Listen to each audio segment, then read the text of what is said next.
Ladies and gentlemen, good evening. Reverend Jackson, once again, welcome to The Hague.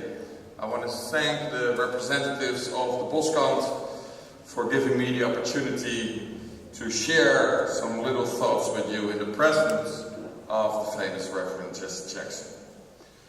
Of course, you impressed the world by your peace initiatives, like, for instance, in the northern of Ireland, and your activities in Syria and during the Kosovo War to help to successfully release prisoners of war. And of course, most of all, we all admire your role in the civil rights movement in the 60s and after until today. And I think that it's a privilege to have you here and to listen to your impressive speech.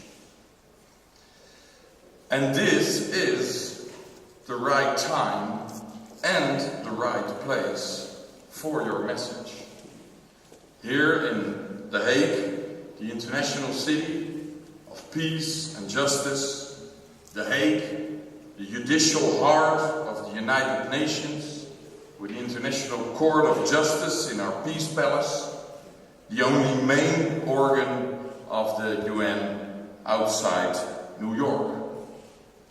Many men and women in The Hague are working day in and day out to bring about a more peaceful and a more just world in which conflicts are not settled on the battlefield but in the court of law.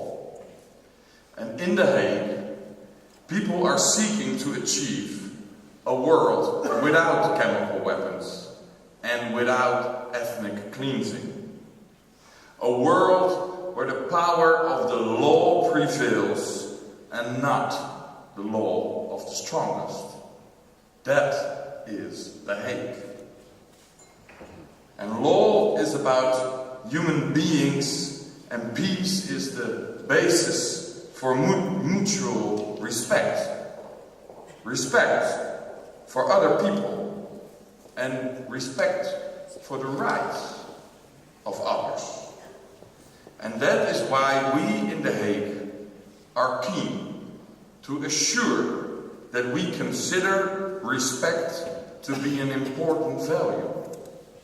Everyone has the right to be treated with respect.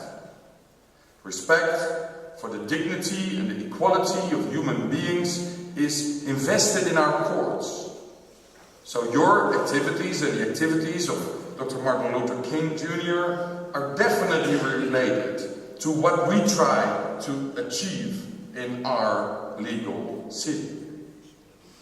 And you can imagine how proud I am that a few weeks ago, together with William Post, on Martin Luther King Day, I could sign a declaration of cooperation with the King Center in Atlanta to set up a European King Center here in The Hague, the first European King Center out of the United States. And that center will, in future, function as the umbrella organization for all organizations in the European Union and Europe as a whole, which are committed to Dr. King, to his ideals and his thoughts, to his memory, his legacy and his peaceful and non-violent struggle for civil and human rights, equality and peace, and against institutional and latent racism and segregation.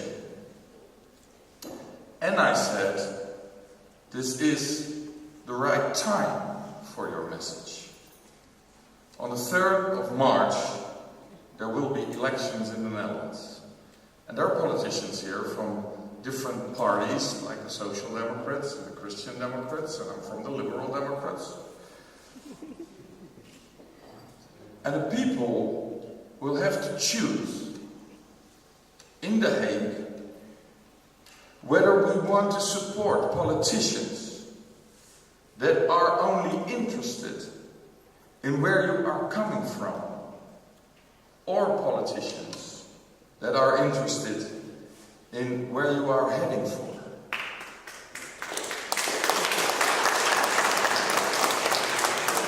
And so I think that especially at this time, at this place, Dr. King's message was and still will remain alive.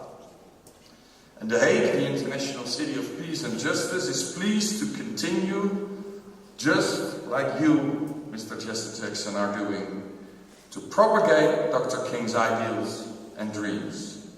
And that is why we are so proud to have you here today. Thank you very much.